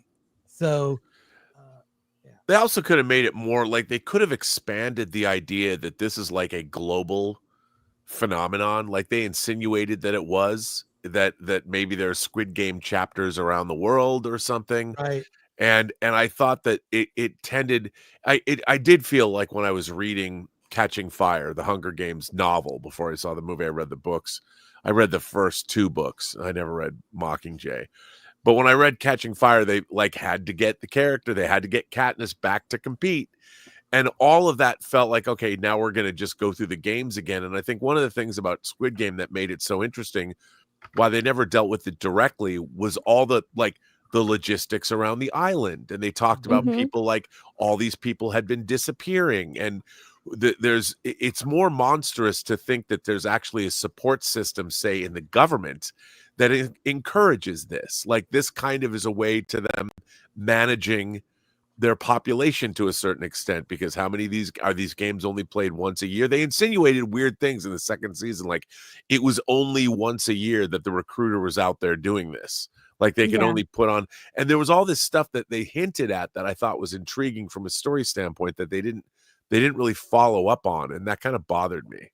Yeah, I would have liked them to. Like when I think it was the guy that was employed by Gu that the recruiter killed. He was like, maybe there is something to this because all of these people that owe us money, they've been disappearing. Right. That was, I would have love liked that. them to dive a little bit more into that. Like maybe, maybe it is a government run thing, or maybe it is, you know what I mean? Like they even show us behind the scenes in the games. I'm hoping that like when all of those elite people come in, there's more that's shown to us in how these games are run. But right now, because it's things that like you kind of already know, just with the main guy going into the games again, like there was really nothing to this for me. Master Soul, you mean? Yeah. Oh, But the shit. games weren't as visceral either. Like the games were like, I like the visceral nature of the fact that we all understood tug of war. Oh, shut up. Yes. Yeah. And that, so we could watch that game, and the tug of war game was more involving for us. But like that merry-go-round game, when they all had to run into when you're watching it, it was too complex to really, you're like wondering how this is going to work. And I was trying to figure out the entire duration of that game. I'm like, how is this going to work? Whereas with the games in the first season, you knew exactly what the problem was that they had to surmount during the game. We, the audience, knew how difficult it would be, so you could anticipate it. But if you don't understand the game, the audience doesn't enjoy it as much. And that merry-go-round game was kind of every scenario changed, but you couldn't anticipate what the scenario was because you didn't know what it was. And so it wasn't as fun, if that makes sense. Watching people die in these games is fun, and it wasn't as fun this season.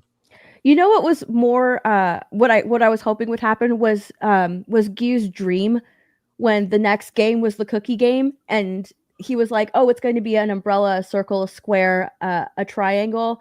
And then he goes in and he looks at the cookie, and it's this completely complicated cookie. It's nothing like what he said, and it ended up being a dream. I was hoping that was real. I was like, dang, that would have been a nice twist if these cookies were different. Like, it was good. Let's go to some soups here, and then a final topic for today. Here we go. Just a couple.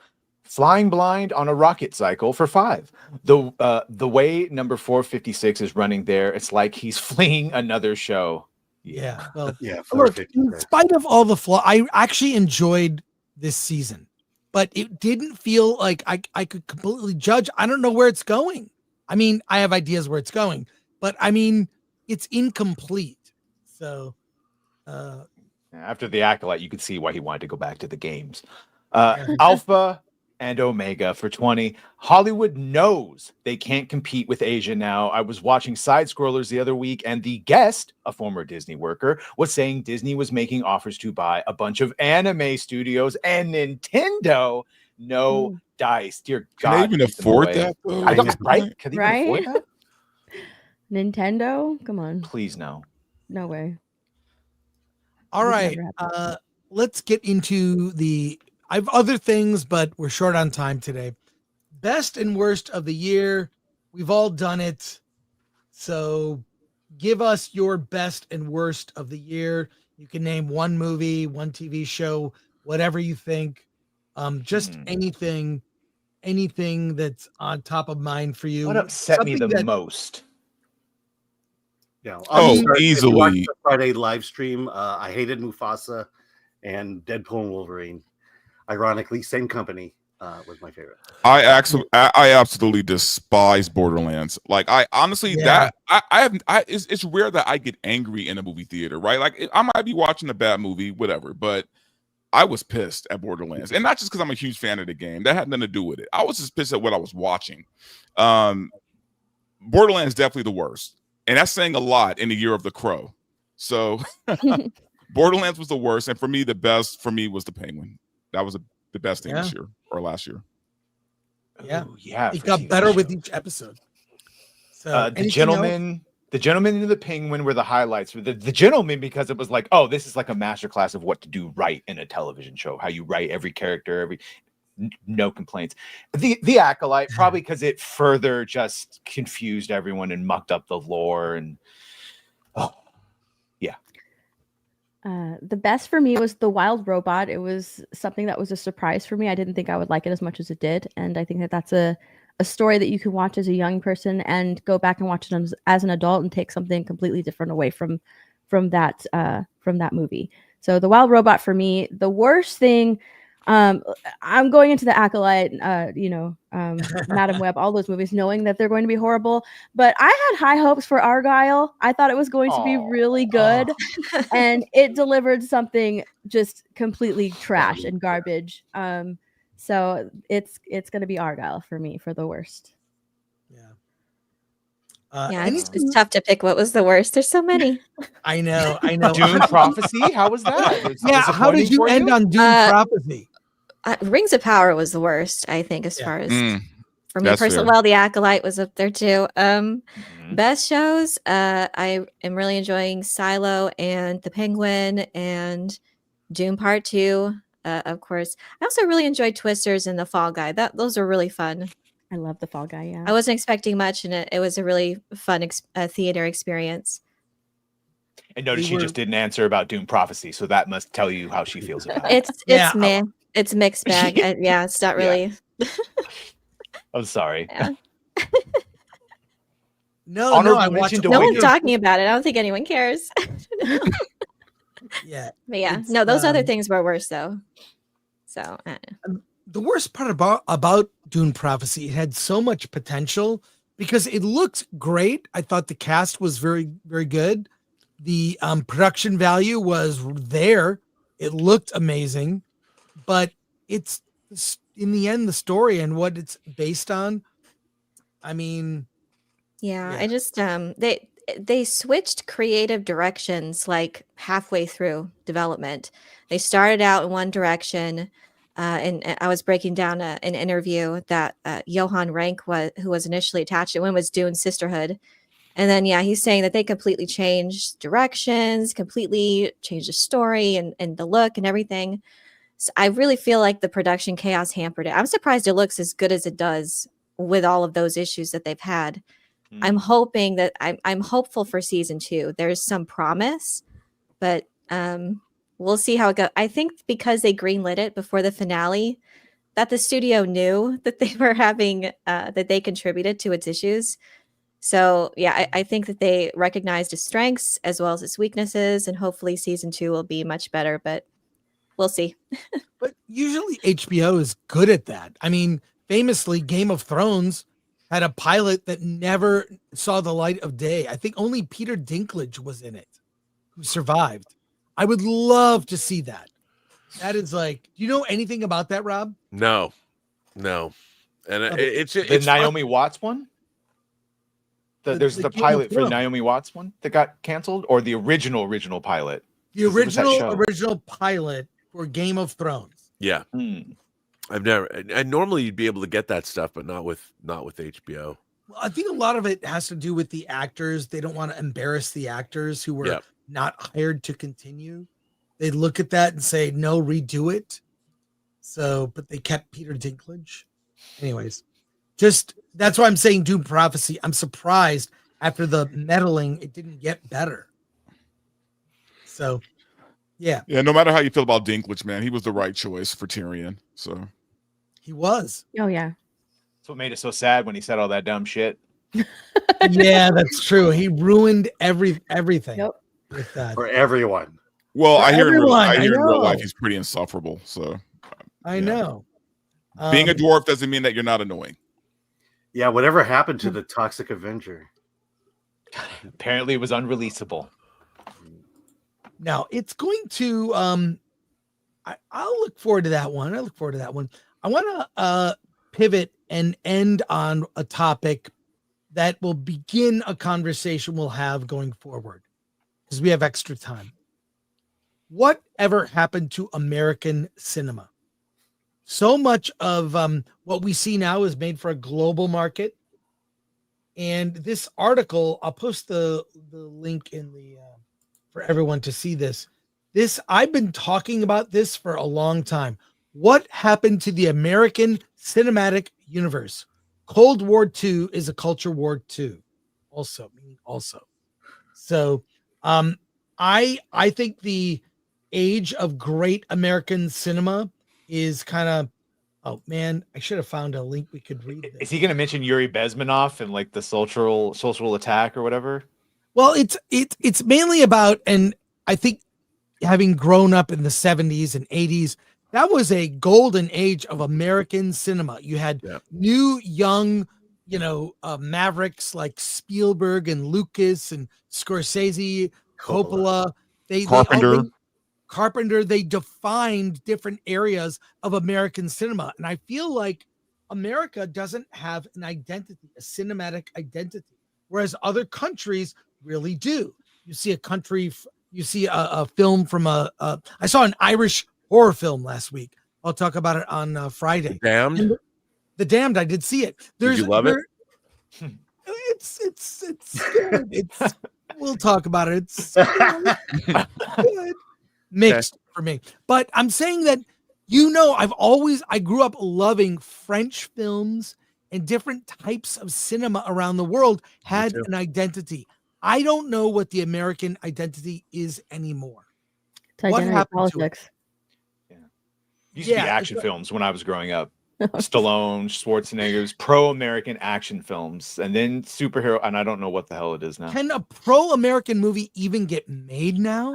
I was just about to say, there aren't very many, if any, current day pro-American movies because Hollywood doesn't like America. And so. This is I don't know, Rob, I'd like your perspective because you grew up watching a lot of the same movies I did, and it felt like there was a distinctly American type of movie that can Superman be American again? That's what I'm saying. Yeah, I don't know. Chris, I think I always go back to this movie. I talk about this movie a lot, but only because I love it. 1982's The Verdict, directed by Sidney Lumet, starring Paul Newman. Paul Newman is an alcoholic, burnt out, down on his luck lawyer who ends up going against the Catholic Archdiocese. And because there was a woman lost her life, or was a horrible fate befell this woman, so he has to take on the Catholic Church, and he sees this as a last grasp at redemption for him. Otherwise, his alcoholic demons will consume him forever. To me, this was you have a powerhouse American director in Sidney Lumet. You have an amazing performance in Paul Newman. You have an incredible cast. You have Charlotte Rampling. You have James Mason.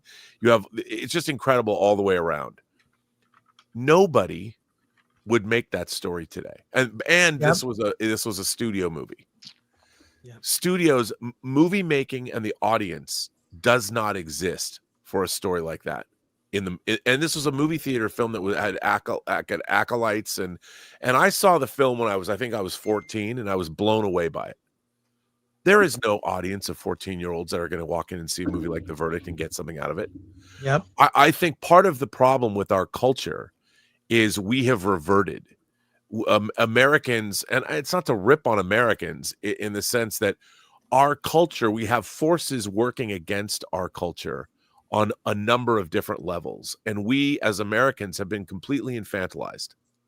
How many articles do you have to read about guys not growing up? I'm an example of one of them, but we don't have people anymore. Like, if you think about where America was, we had World War I, we had the Great Depression, we had World War II, we had Korea. Then, so you had, for the better part of the 20th century, there was a lot. The America that we live in today has had no hardship. We talk about, okay, there's inflation or whatever, but no one was going off to war. We didn't have Vietnam. I mean, basically from the early 19-teens all the way up to the 1970s, America everyone knew veterans, people had been in conflicts, and that's all of the movies that we started getting, especially in the 70s, were born out of people that were either boomers or the kids of boomers that had lived through this. the assassination of John F. Kennedy and Bobby Kennedy, the assassination of Martin Luther King, civil rights. Over the last 50 years, we've had things that have befell us, but the world is just a different place. We are a weak, soft nation that is undereducated.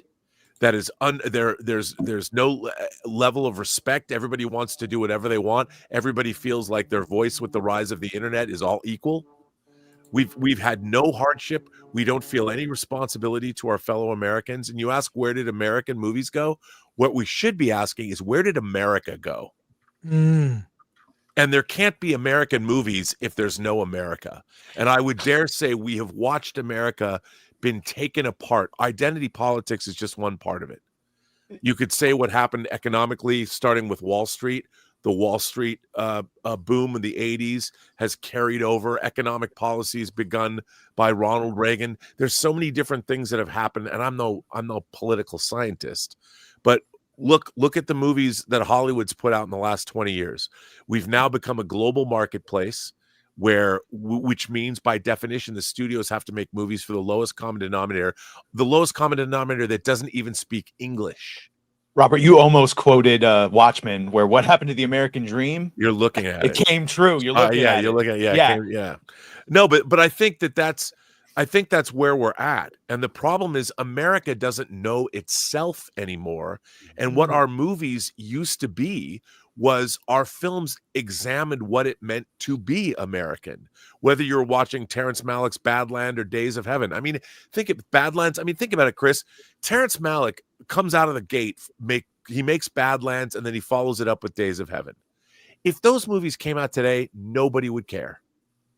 Right. And those movies were seminal. The movies of the 70s, think about all those directors. All of it was examining where America was. Most Hollywood movies were, and I'm not saying there wasn't rom-coms and there wasn't, but even movies like Tootsie, which was a comedy, was about America and where we're at. That is gone.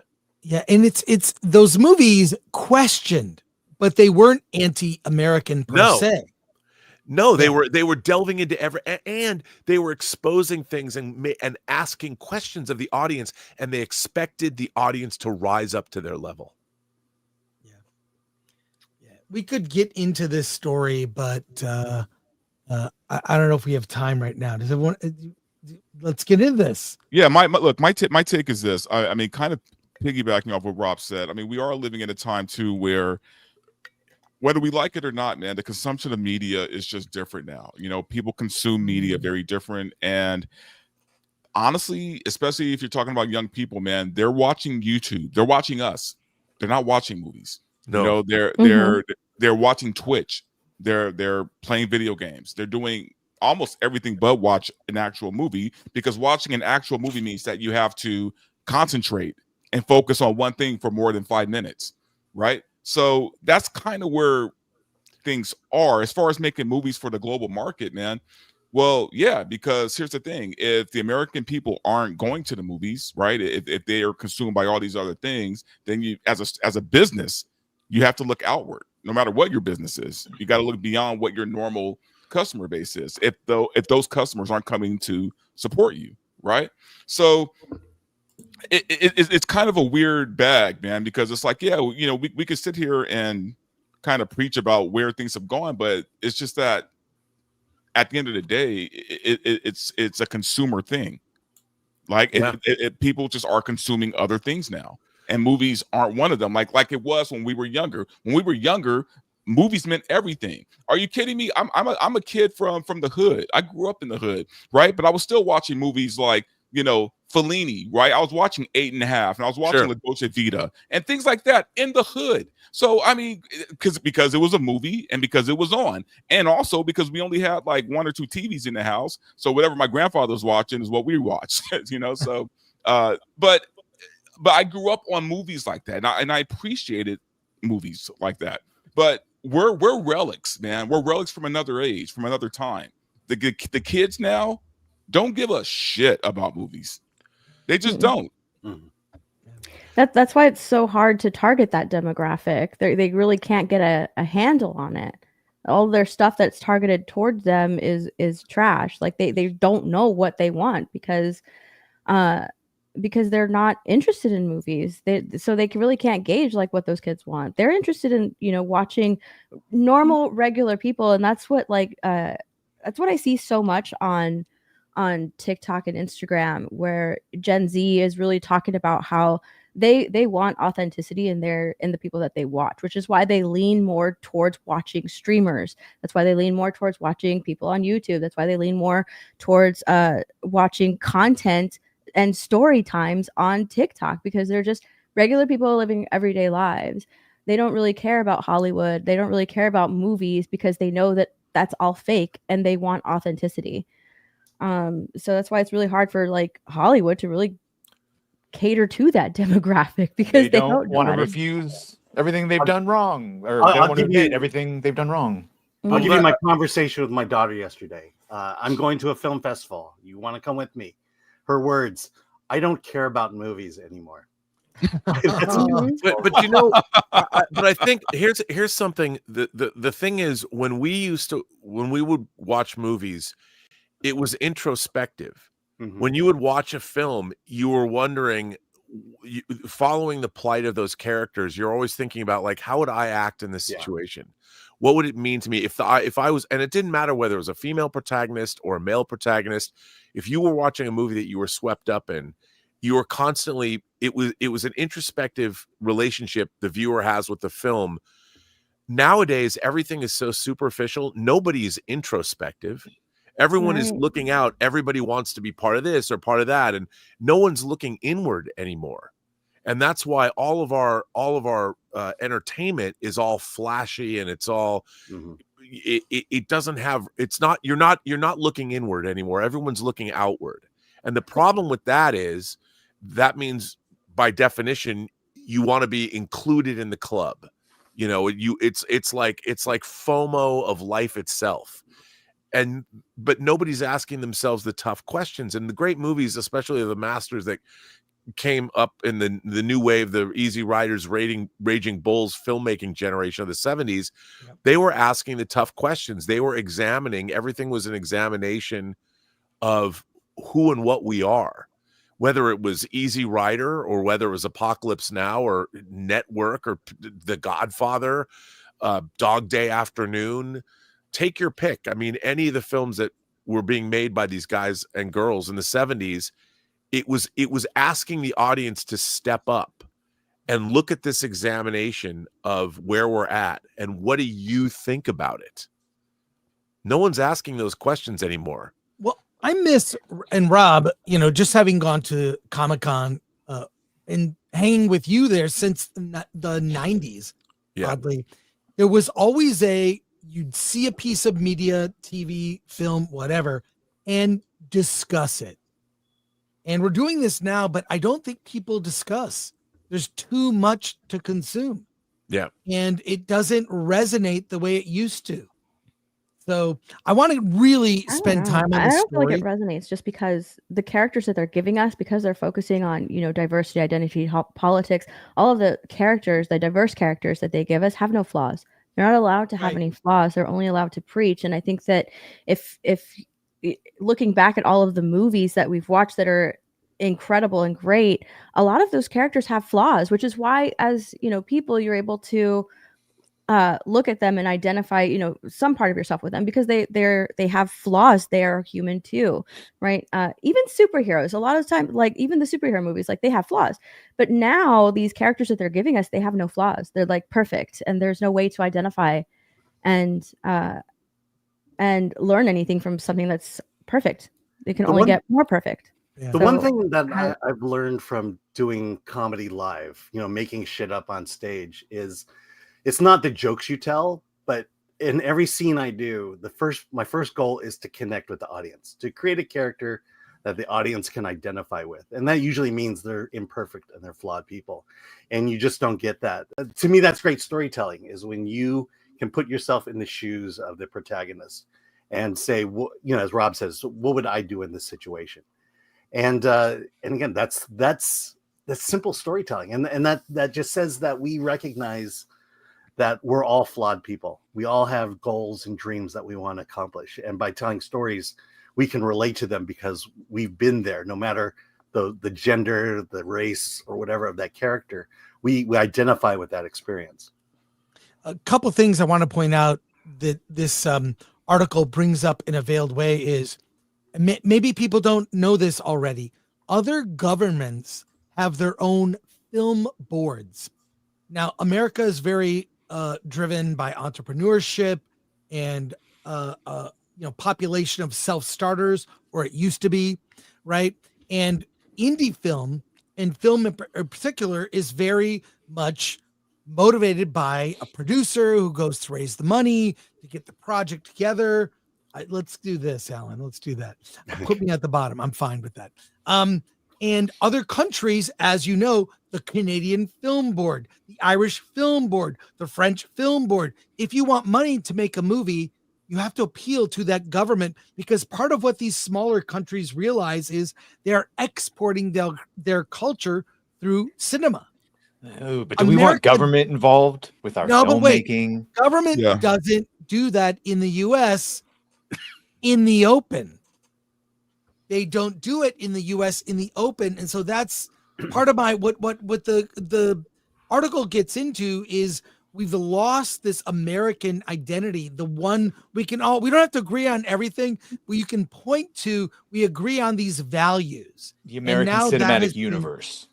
The cinematic universe of, what you've got complicated and conflicted characters, and that's good. You have questioning characters. You have John Rambo. In the first Rambo, how he was treated, you see from his perspective what he was driven to do and how he was used as a tool. And I think that I miss these movies. You could say an American movie. It doesn't have to be patriotic. It was talking about Top Gun and like Red Dawn and, things. Things that South Korea or North Korea used to watch all the movies back in the day, and used to love our American macho films. Yeah, but even if you took a movie like Easy Rider, I mean, that's a movie about American life. It has nothing to do with politics or war so much. Too much, but it's just about American life. I don't want our government being involved in Hollywood, even though we all know that they are. Yeah, they're 100%. They are involved. If Michael Bay does a thing that has a bunch of military and he's very pro-military, the military will help out so it can be accurately. I'm fine with that type of involvement. Right. But at least do a better job keeping it secret. I don't need the American film department to checking if it's patriotic enough. Anyways, I want to revisit this topic and really get into it. Sorry, you're about to say. Well, no, I was just going to say, even I think First Blood is a great example. That film, it's a great action movie. It's a literary adaptation. It's a great action movie, but Stallone, it really makes all Americans, when you watch that, question when was the last time you saw a movie about how veterans are treated? Yeah. And here's in an explosive action context, you saw, which is, by the way, a great action film. Stallone has never been better than he was in First Blood. It changed where his career was going. But that movie asks some really hard-hitting questions, and it makes you, even though you're watching a Stallone action movie, you don't come away with that movie without thinking about, my God, we really need to do a better job of taking care of our was when was the last time somebody made a movie about the suicide rates amongst veterans in this country right now? Right. And how that was populist entertainment that was dealing with, even though you could watch it as an action film and love it, Brian Dennehy's a dirty cop, whatever, but it really had something to say in the context of a great entertainment. We don't even do that anymore, not much. I just showed my daughter Forrest Gump, and all those references in there lost on her. She didn't know anything about these things, about Vietnam, about the civil rights movement, everything leading up to portrayed in the film. And it was like, it just amazed me that she just, I had to explain everything about American history from Forrest Gump. Well, I was saying, to be fair, because of all those depictions, we do treat like even people that hated the Iraq War. It was like, we made sure to be like, well, we love the troops, support the troops, but screw all the other things. Yeah.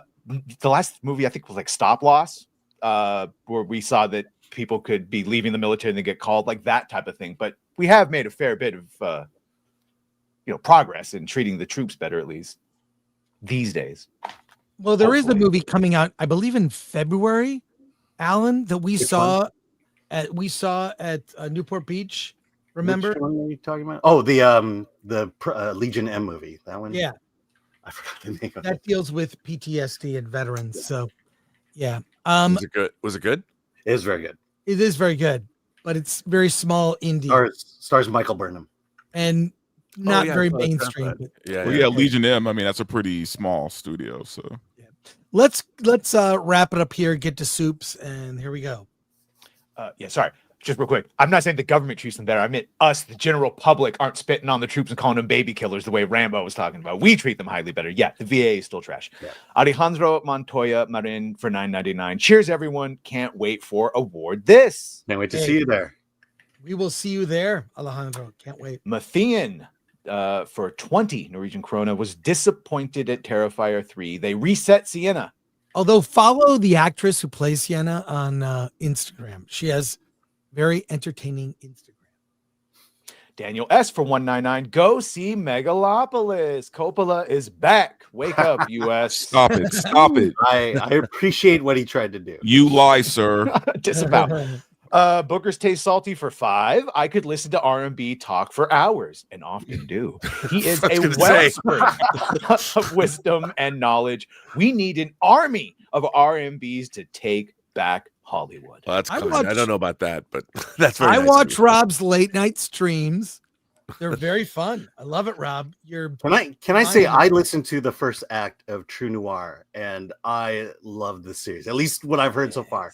Oh, you Praise him. I The downloaded sex it. scene, I have it. the sex scene in the third episode is erotic and heartbreaking. All You know what? I have to tell you, people laugh, but in 2024, I never thought I'd have to. How can I make an audio sex scene? All of those things. That was Oh one my of the God. most terrifying aspects of doing an audio drama, because it could have been ridiculous. that sex scene.